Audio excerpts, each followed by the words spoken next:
हम आगे बढ़ रहे हैं अपने अगले टॉपिक पर। अब तक हम लोगों ने इकोनॉमिक्स की बेसिक डेफिनेशन देख ली है, इसकी ओरिजिनेशन देख ली है, basic two branches of economics हम डिस्कस कर चुके हैं और फंडामेंटल क्वेश्चंस ऑफ इकोनॉमिक्स हम डिस्कस कर चुके हैं। अब समझने की मेन चीज ये है कि इकोनॉमिक्स पढ़ने क्यों है। सब्जेक्ट है, ठीक है, काफी है, पढ़ने की क्या जरूरत है। तो आज की वीडियो में हम इस चीज को यहाँ पर बेसिकली डिस्कस करेंगे कि why do we need to study economics. तो इसमें हम क्या क्या सीखेंगे। सबसे पहला पार्ट, ठीक है, क्योंकि 3 पॉइंट्स हैं, कोशिश यही है इसी के अंदर इसको वाइंड अप कर लेंगे हम। तो सबसे नंबर 1 है अंडरस्टैंडिंग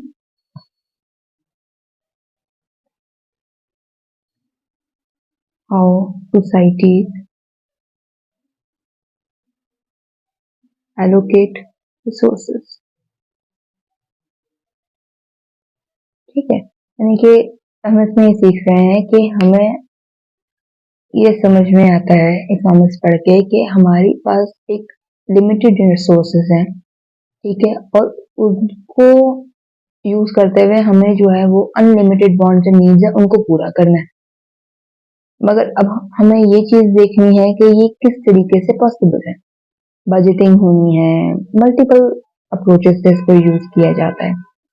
अब जैसे कि मैंने पहली वीडियोस में भी इस चीज को एक्सप्लेन किया था कि एक हाउस होल्ड कैसे चलता है, इंडिविजुअल बिहेवियर कैसे होता है, कि बजटिंग एक घर की किस तरीके से हो रही है। ठीक है, फॉर एग्जाम्पल एक गिवन अमाउंट है, इनकम जो एक फैमिली में आती है वो किस तरीके से एलोकेट हो रही है।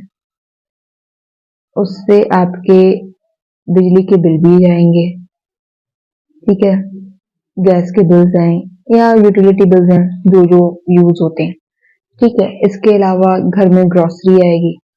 ग्रोसरी भी कौन कौन सी आएगी, अगर इसकी भी एग्जांपल दूं मैं आप लोगों को, तो किसी के घर में चावलों का इस्तेमाल ज्यादा है क्योंकि वो चावल ज्यादा पसंद करते हैं, ठीक है, और किसी के घर में जो है वो गंदम का आटा यानी कि रोटी का इस्तेमाल ज्यादा है, ठीक है। तो अब हर घर की चूंकि मांग अलग है, तो वो उस हिसाब से अपनी ग्रोसरी को एलोकेट करेंगे। जिनके घर में चावल ज्यादा जाता है, खाया जाएगा, ज्यादा कंज्यूम हो रहा है, वहां पे चावल पे खर्चा ज्यादा होगा एज कम्पेयर टू वीट। और जहाँ पे वीट ज्यादा प्रेफरेबल है, वहां पे राइस पे जो है वो खर्चा वो कम होगा, या तो नहीं होगा या कम होगा, ठीक है। तो ये अब इस चीज को मद्देनजर रखते हुए किस तरीके से एक गिवन इनकम के अंदर सारे बजटिंग होगी, ये सारे अखराजात पूरे होंगे, ये चीज जो है ये हमें इकोनॉमिक्स सिखाती है। तो अगर मैं आपको इसको एक बार लिखवा देती हूँ, ठीक है, एग्जाम्पल तो एक्सप्लेन हो गई कि इकोनॉमिक्स हेल्प अस अंडरस्टैंड। ठीक है, अब आप लोगों का टाइम बचाने के लिए मैं वीडियो को पॉज करके इसको पूरा कंप्लीट लिखती हूँ, फिर आप लोगों को एक्सप्लेन करती हूँ, ठीक है। तो सेंटेंस मैंने आप लोगों के सामने यहाँ पे लिख दिया है। क्या कह रहा है ये कि economics help us understand how societies allocate scarce resources to meet unlimited wants and needs.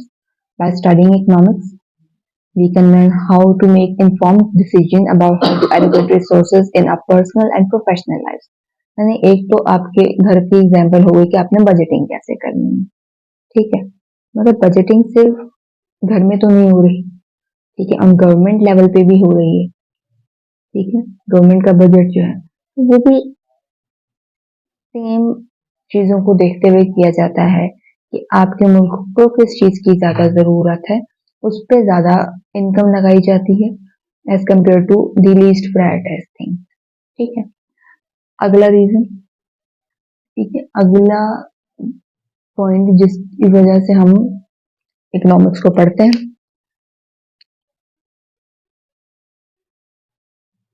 वो है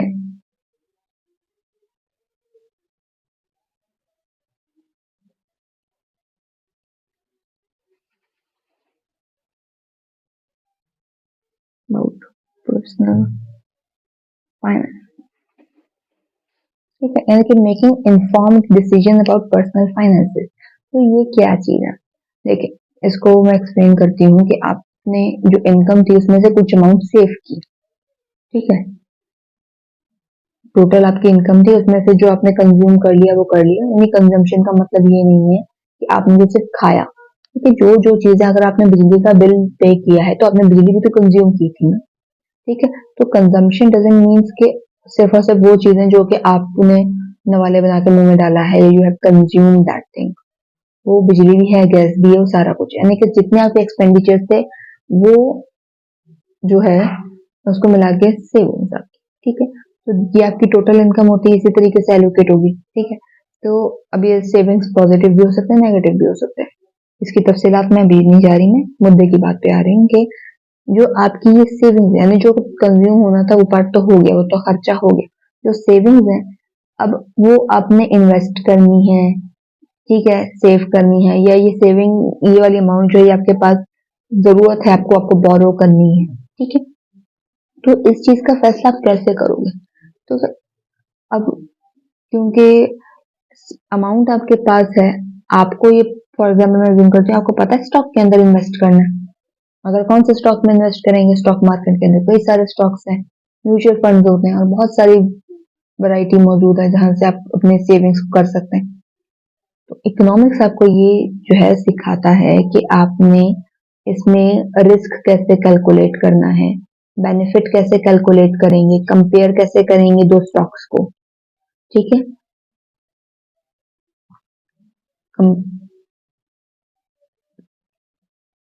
कंपैरिजन करके आप देखेंगे, फिर आप देखेंगे कि कहाँ आपको बेनिफिट ज्यादा है, वहां पे आप उसको इन्वेस्ट कर देंगे। तो ये चीज भी इकोनॉमिक्स का पार्ट है, ठीक है, ठीक है।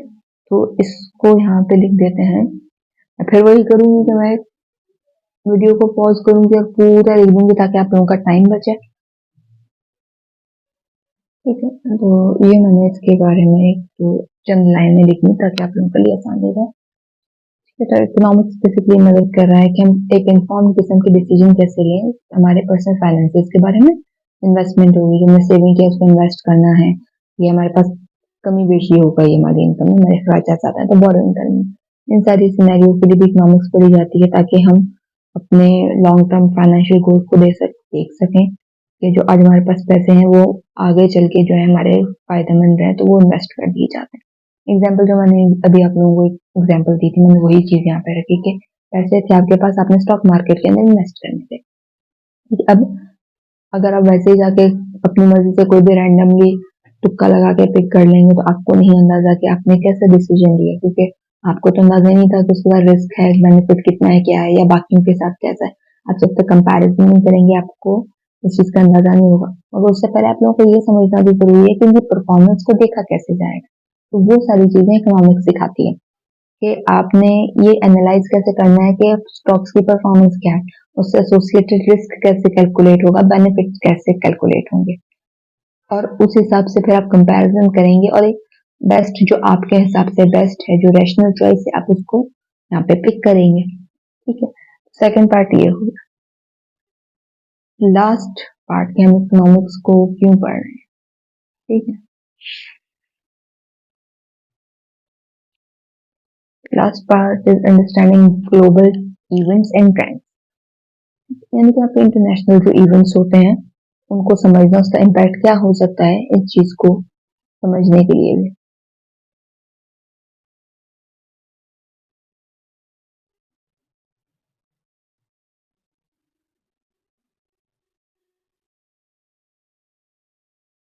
ठीक है।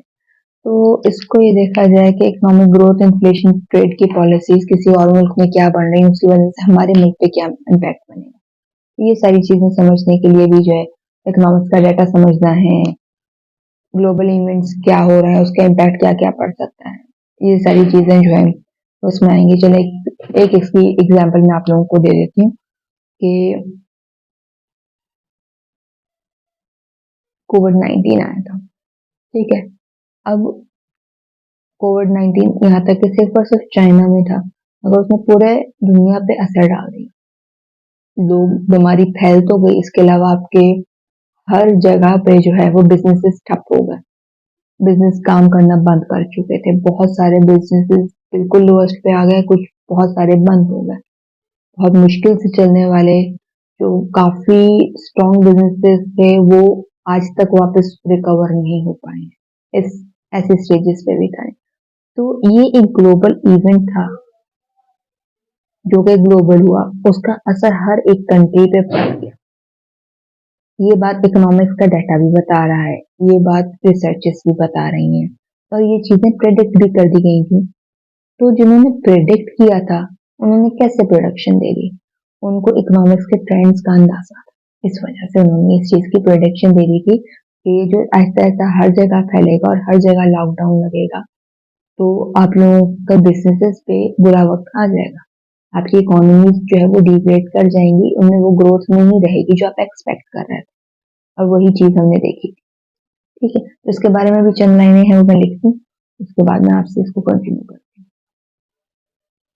ठीक है, so economics helps us understand global events and trends, जिसमें इकोनॉमिक ग्रोथ है, इन्फ्लेशन, ट्रेड की पॉलिसीज हैं, और उससे हमें ये अंदाजा होता है कि हमने डाटा को एनालाइज कैसे करना है, उसको इंटरप्रिटेट कैसे करना है, फिर उसकी इम्प्लीकेशंस क्या हो सकती हैं ग्लोबल इवेंट्स की हमारे अपनी लाइफ्स के ऊपर।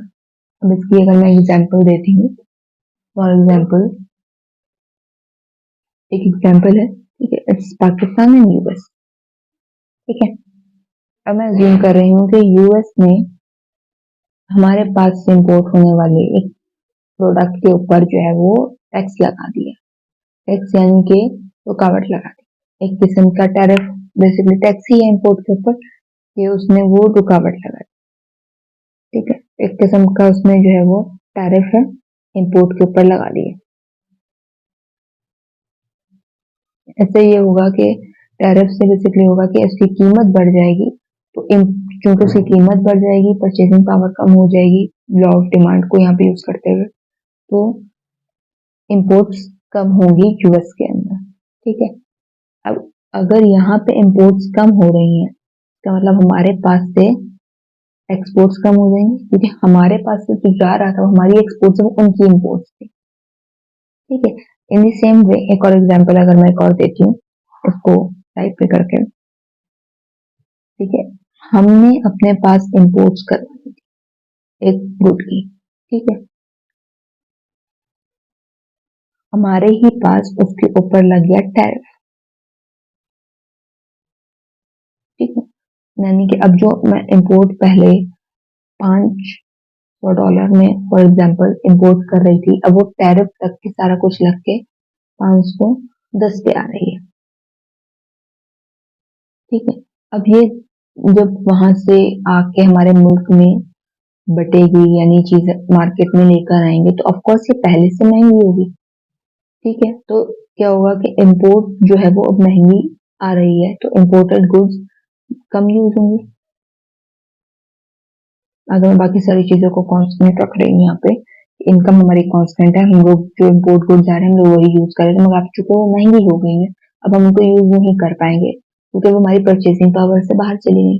तो ये इम्प्लीमेंटेशन कैसे हुई, टैरिफ लगा था, तो लोगों को पहले ही समझ में आ गया कि इस इम्पोर्ट पर टैरिफ लग गया है, इसकी इम्पोर्ट अब ये चीज महंगी हो जाएगी। ठीक है, तो ये सारी चीजें जो है ये इकोनॉमिक्स पढ़ने से हमें समझ में आती हैं। इसके अलावा और बहुत सारी चीजें हैं जो आप पढ़ते हैं तो आहिस्ता आहिस्ता आप लोगों को फिर वो समझ में आती हैं इकोनॉमिक्स पढ़ने से। ठीक है, उम्मीद करती हूँ आप लोगों को ये चीजें क्लियर हो गई होंगी। अब आगे हम लोग मजीद इकोनॉमिक्स के बेसिक कॉन्सेप्ट्स को पढ़ेंगे, तो फिर हमें चलो उसमें मिलते हैं।